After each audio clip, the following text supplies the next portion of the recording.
What's growing? Andrew, Fairweather Farmer. And today we're talking about a little bit of a heavier, more sensitive topic.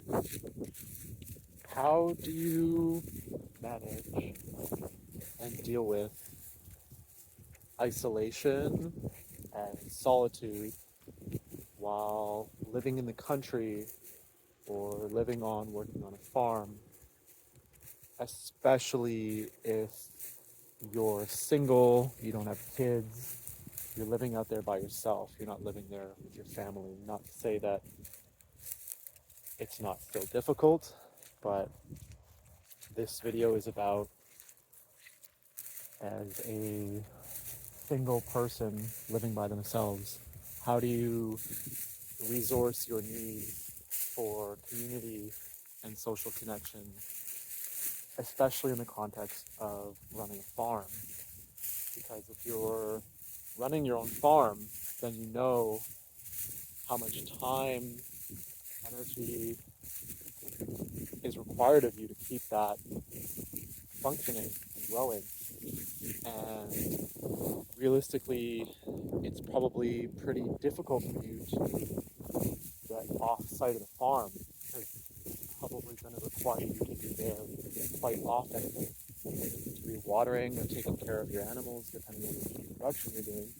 And that just doesn't give you a lot of opportunities to meet new people. Maybe there's staff or volunteers on the farm, maybe you have some family coming to visit, but it's just not the same as when you work a Monday to Friday and you have your evenings and weekends off. You can go out, you can take a class, you can make some time to hang out with your friends. Whereas when you live out in the middle of nowhere and your social circle lives far away, it's a whole lot more tricky. So what are some things that you can do to work with this situation?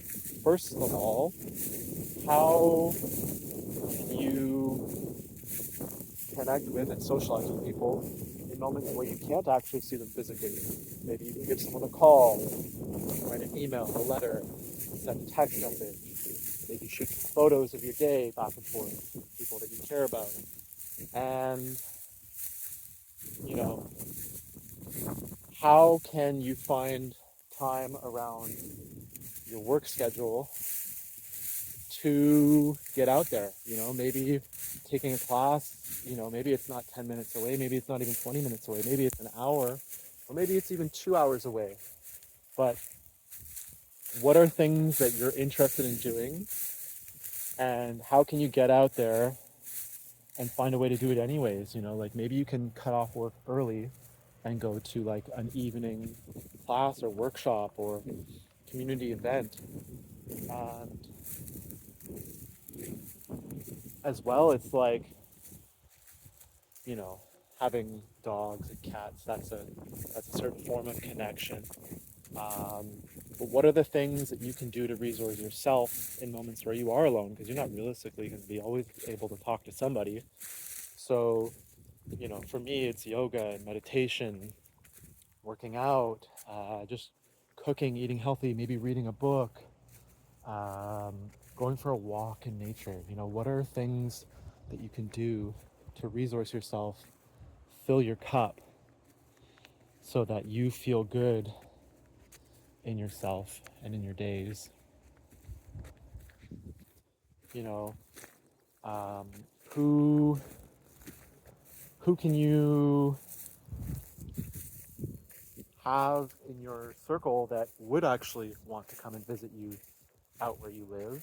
And maybe you can arrange your work life so that there's maybe a period of the year where you don't need to be on site. Maybe you can be elsewhere in the world, um, maybe traveling or just taking more time to do activities that are interesting to you.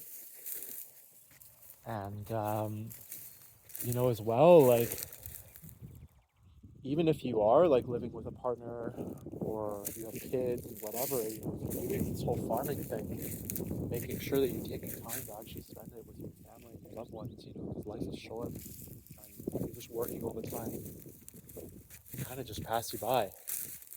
So I just want to say that, if anyone watching this is having a hard time struggling, especially difficult when there's less sun, when there's a lot of rain, when it's cold out, it's a little bit harder to motivate yourself to get out there. But I just want you to know that you're not alone, and there's lots of people in the world who struggle with isolation, whether they live in the country or whether they live in the city.